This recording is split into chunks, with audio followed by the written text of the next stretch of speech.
en el día de la fecha hemos tenido a partir de las 8 horas una reunión con los integrantes del equipo de gobierno, ministros, secretarios y presidentes de organismos descentralizados y empresas públicas con el objeto de recibir la visita también y que ha participado el ingeniero Rafael González como coordinador de esta agenda de traspaso institucional que hemos acordado con el gobernador electo Domingo Pepo.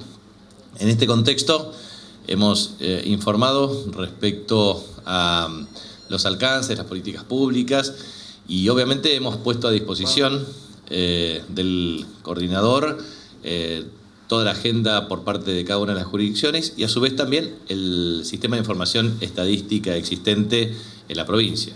Nosotros tenemos desde la información de cumplimiento de metas de objetivos de milenio hasta todas las publicaciones como Chaco en Cifras, hasta todo el sistema de información estadística en materia de cuestiones de carácter fiscal y financiero, como a su vez todo lo atinente en materia de ejecución de obras públicas, compromisos de inversión y devengamiento de compromisos presentes y futuros. Por lo tanto, la reunión fue muy productiva y nosotros ya quedamos en continuar trabajando a partir de la presencia de cada una de las autoridades jurisdiccionales junto al ingeniero Rafael González. La síntesis respecto a esta materia es la siguiente. Primero, nosotros en materia fiscal tenemos una evolución desde el punto de vista de la deuda pública. En este sentido, el suministro de información también ya estamos en la consolidación con la compensación de las partidas correspondientes con las autoridades nacionales en materia de aporte del Tesoro Nacional, que implicaría más o menos una deuda equivalente a 5.300 millones de pesos consolidada al día de la fecha, y en ese contexto implica un ahorro neto de flujo de fondos descontados, porque lo quiero decir porque algunos dirigentes opositores dicen la deuda nominal no refleja eso, y la verdad es que cuando uno habla de flujo de fondos netos descontados, dice cuál era el perfil de la deuda al 10 de diciembre del 2007 y la tasa de evolución de la misma y lo que efectivamente se ahorró. En ese contexto también la deuda pública ha tenido un comportamiento positivo respecto al tema del Producto Bruto Geográfico, que era el 75% en el año 2002-2003 y hoy es aproximadamente el 8%. 8 a 10%, depende del cierre final del año 2015, lo mismo que en materia de, en el año 2002 se debían, de acuerdo a qué mes, entre 313 o 383% de presupuesto respecto a deuda pública y hoy eso está en torno al 20%, o sea, una disminución muy significativa desde el punto de vista relativo. A su vez también una expansión y un incremento de las transferencias a municipios, también a consorcios camineros, en fin, digamos, explicamos cada una de las cuestiones que tiene que ver con la administración de carácter fiscal. Lo mismo que nosotros tuvimos un patrimonio neto negativo de 2.500 millones de pesos del balance consolidado patrimonial del sector público y hoy estimamos al corte del 10 de diciembre en 28.000 millones de pesos y eso implicó obviamente una capitalización desde el punto de vista del sector público en términos estructurales. Lo mismo que el tema de la capitalización de los balances de las empresas públicas, como así también la consolidación de las mismas. O sea que en definitiva lo que hemos puesto a disposición en este periodo de transición es todo el sistema de información. Nosotros tenemos el sistema de gobernabilidad que se llama SIGOP, que en donde están concretamente los objetivos, metas, acciones, tareas, es decir, todo un despliegue que permite tomar perfectamente las decisiones. Y también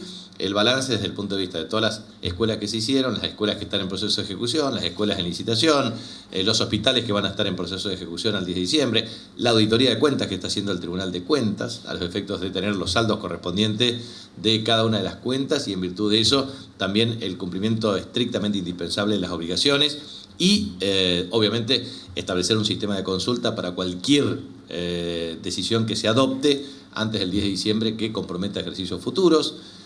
Lo mismo que el Comité de Emergencia Hídrica, con el objeto de estar perfectamente alineados y preparados para afrontar las demandas que tiene la corriente del niño y sus consecuencias desde el punto de vista de los registros pluviométricos, la auditoría que estamos haciendo con la cooperación de la Facultad de Ingeniería para identificar el estado objetivo de los desagües pluviales de carácter estructural, los transversales, lo que incumben a cada una de las responsabilidades provinciales y municipales, con el objeto de tener una capacidad de intervención que nos permita tener en orden el funcionamiento de las estaciones de bombeo, los desagües pluviales, la limpieza de los canales, en fin, digamos, para garantizar que todo funcione adecuadamente con una coordinación preventiva para que el comité de emergencia que brinda una información en términos de pronóstico climático, régimen de lluvias, impacto en la altura de los ríos, vulnerabilidad social de las familias que están afectadas por área geográfica identificada perfectamente. O sea,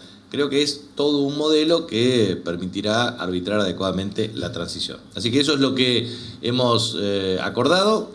Hemos, algunos informes respecto al tema evolución, Nuevo Banco del Chaco, Ministerio de Hacienda, en fin, digamos, creo que está absolutamente garantizada una transición perfectamente ordenada y cuando el gobernador electo lo disponga, después seguramente el 22 de noviembre, nosotros también querríamos ir observando un sistema de trabajo sistemático y pormenorizado con las distintas áreas y eventualmente cuando se vayan designando los responsables por cada área. ¿Puedo dar mi opinión? A mí me parece que la elección en segunda vuelta electoral en balotaje es absolutamente distinta en términos cualitativos respecto a una elección de primera vuelta. Hay dos candidatos. Por eso yo hago un análisis como cientista político. En democracia existen dos tensiones, oficialismo y oposición. El oficialismo expresa la continuidad. La oposición expresa el cambio. El cambio puede ser expresado en forma unificada o en forma dispersa. En primera vuelta el cambio se expresó en forma dispersa. En segunda vuelta puede unificarse. De manera que la ventaja de un candidato oficialista es que expresa la continuidad, pero al mismo tiempo genera expectativas de cambio. Por lo tanto, eso es un atributo que debe fortalecer Daniel Scioli como candidato. En el caso de Mauricio Macri, efectivamente, primero tiene que ser capaz de unificar el concepto de cambio. Y en segundo lugar, eso tiene que dar lugar a esa interacción, en el sentido de si es capaz de unificar toda la propensión al cambio que tiene la ciudadanía y si es Scioli capaz de unificar no solamente los logros de la continuidad, sino las expectativas sociales de cambio respecto a determinado tipo de aristas. Porque el problema central es ver cómo se capturan votos en la interacción democrática.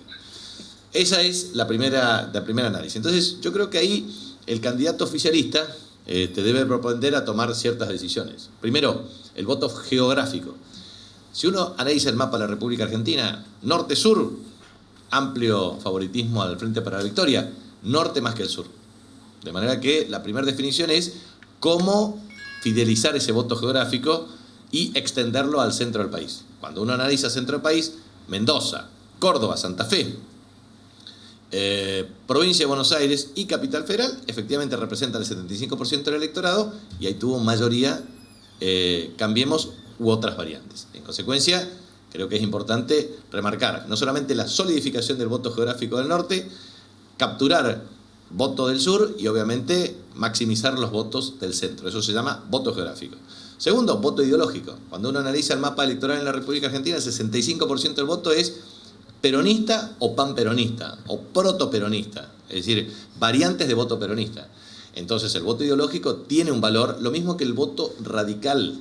Es decir, el voto radical puede ser un voto radical desencantado que puede expresarse dentro del movimiento nacional popular y democrático. Entonces el voto ideológico tiene valor. De manera que el gran mensaje por parte de Scioli es generar la capacidad para liderar el voto ideológico. Segundo atributo. Tercer atributo es el voto territorial.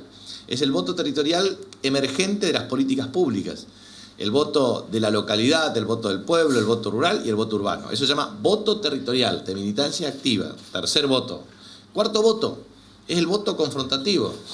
Scioli tiene que liderar la confrontación con Macri, decir, ¿cómo vas a generar los 2 millones de puestos de trabajo? ¿Cómo vas a construir la Argentina federal? ¿Cómo vas a generar el equilibrio fiscal? ¿Por qué en tu administración aumentaste 5 veces la deuda en dólares?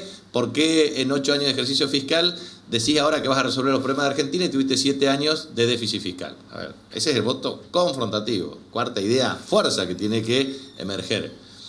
El quinto tema es el voto propositivo. El voto propositivo tiene que ser medidas concretas que efectivamente vigoricen la capacidad de atracción de voto. Si uno tiene voto territorial, voto geográfico, voto propositivo, voto confrontativo y voto ideológico, efectivamente tenés el menú de opciones para garantizar continuidad y cambio y poder imponerte en segunda vuelta. Usted, Capitanich. ¿Qué chance de la asignación en segunda vuelta? Si cumple estos 5 puntos, altas chances.